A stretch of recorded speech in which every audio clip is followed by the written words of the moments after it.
قرآن کا پیغام، پارہ نمبر 10۔ وَأَطِيعُوا اللَّهَ وَرَسُولَهُ وَلَا تَنَازَعُوا فَتَفْشَلُوا وَتَذْهَبَ رِيحُكُمْ وَاصْبِرُوا إِنَّ اللَّهَ مَعَ الصَّابِرِينَ۔ ایمان والوں کو آپس میں لڑنے جھگڑنے سے منع کیا گیا ہے، اور یہ بتایا گیا ہے کہ اگر ایمان والے آپس میں لڑائی جھگڑا کریں گے تو ان کے دو نقصانات ہوں گے۔ ایک تو یہ کہ ایمان والے بزدل اور کمزور ہو جائیں گے، کیونکہ جب آپس میں اتحاد اور اتفاق ہوتا ہے تو ہر ایک شخص اپنے اندر تنہا ہونے کے باوجود پوری جماعت کی طاقت محسوس کرتا ہے، اور جب آپس میں اختلاف ہوگا، لڑائی جھگڑا ہوگا، تو کوئی کسی کا ساتھ دینے کے لیے تیار نہ ہوگا۔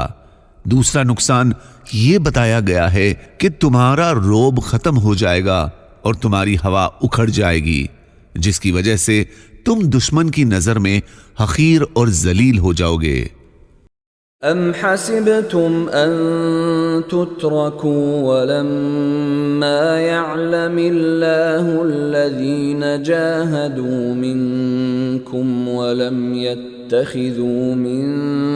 دون الله ولا رسوله ولا المؤمنين وليجة والله خبير بما تعملون۔ مصیبتوں پر صبر سے کام لینا چاہیے۔ مصیبت اور حالات اللہ کی طرف سے آتے ہیں، اور حالات کا آنا اللہ کی طرف سے آزمائش ہوتی ہے۔ اسی لیے اللہ تعالیٰ قرآن کریم میں اپنے بندوں کو خطاب کر کے فرماتے ہیں، جس طرح پہلی امتوں کو آزمائش میں ڈالا گیا، تکلیفیں پہنچائی گئی اور دشمنوں سے مقابلہ کرنا پڑا، اسی طرح امت محمدیہ کو بھی امتحان میں ڈالا جائے گا۔ اس اطلاع کے باوجود ان کے لیے یہ ضروری ہے کہ امن و عافیت اور سلامتی کی دعا کرتے رہیں، اور اگر اللہ کی طرف سے کوئی آزمائش آ جائے تو صبر کے ساتھ اللہ تعالیٰ کی رضامندی حاصل کرنے کے لیے جمے رہیں۔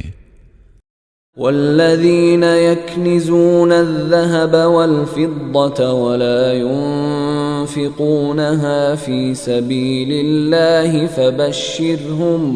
فبشرهم بعذاب أليم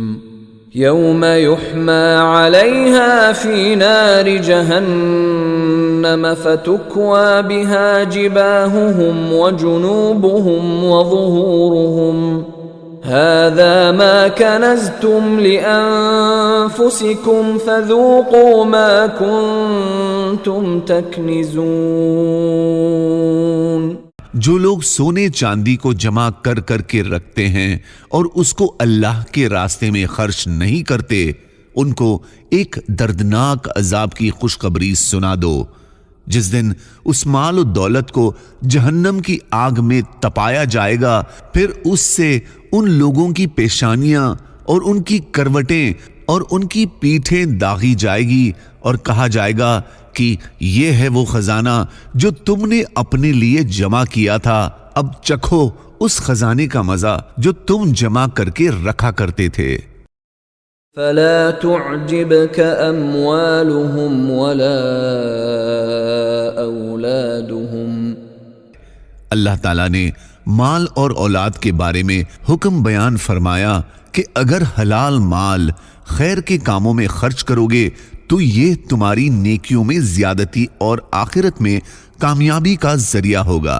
ورنہ یہی مال دنیا میں وبال جان اور آخرت میں سخت عذاب کا سبب بنے گا۔ اسی طرح اگر اولاد کے دین اور آخرت کی فکر کی تو دنیا میں ماں باپ کی آنکھوں کی ٹھنڈک اور آخرت میں نجات کا ذریعہ بنے گی، اور اگر دین سے دوری اور آخرت سے غافل رکھ کر صرف دنیا کے عیش و راحت میں مصروف رکھا تو یہی اولاد ان کے لیے دنیا میں تکلیف اور آخرت میں عذاب کا سبب بنے گی۔ والمؤمنون والمؤمنات بعضهم أولياء بعض يأمرون بالمعروف وينهون عن المنكر ويقيمون الصلاة ويؤتون الزكاة ويطيعون الله ورسوله أولئك سيرحمهم الله إن الله عزيز حكيم وعد الله المؤمنين والمؤمنات جنات تجري من تحتها الأنهار خالدين فيها ومساكن طيبة في جنات عدن ورضوان من الله أكبر ذلك هو الفوز العظيم۔ مومن مرد اور مومن عورتیں آپس میں ایک دوسرے کے مددگار ہیں، وہ نیکی کا حکم کرتے ہیں اور برائی سے روکتے ہیں اور نماز قائم کرتے ہیں اور زکوٰۃ ادا کرتے ہیں اور اللہ اور اس کے رسول کی فرما برداری کرتے ہیں۔ یہ ایسے لوگ ہیں جن کو اللہ اپنی رحمت سے نوازے گا، یقیناً اللہ تعالیٰ زبردست حکمت والا ہے۔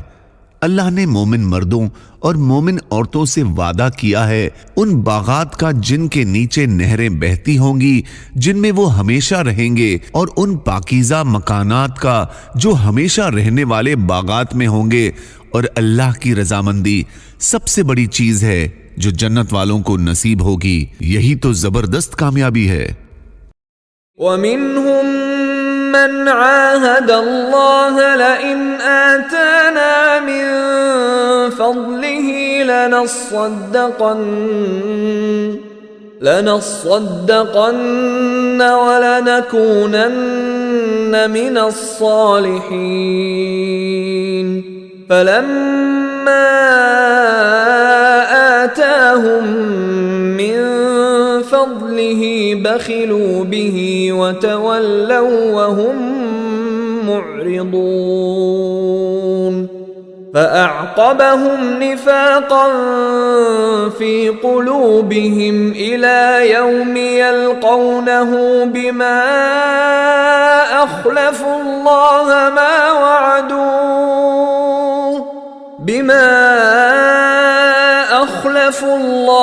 مَا وَعَدُوهُ وَبِمَا كَانُوا يَكْذِبُونَ۔ دنیا میں مال و دولت کے بہت سے حریص و لالچی ایسے بھی ہیں جو دل ہی دل میں اللہ سے یہ عہد کرتے ہیں کہ اگر ہمیں دولت حاصل ہو جائے تو ہم اللہ کی راہ میں خرچ کریں گے، اللہ اور اس کے بندوں کے حقوق ادا کریں گے۔ پھر جب اللہ انہیں اپنی نعمتوں سے نوازتا ہے تو خدا سے کیے ہوئے وعدوں کو بھول جاتے ہیں، جس کے نتیجے میں اللہ تعالیٰ ان کے دلوں میں نفاق پیدا کر دیتا ہے اور ان کے ایمان و اعمال خطرے میں پڑ جاتے ہیں۔ لہٰذا اللہ سے کیے ہوئے عہد کو پورا کرنا چاہیے۔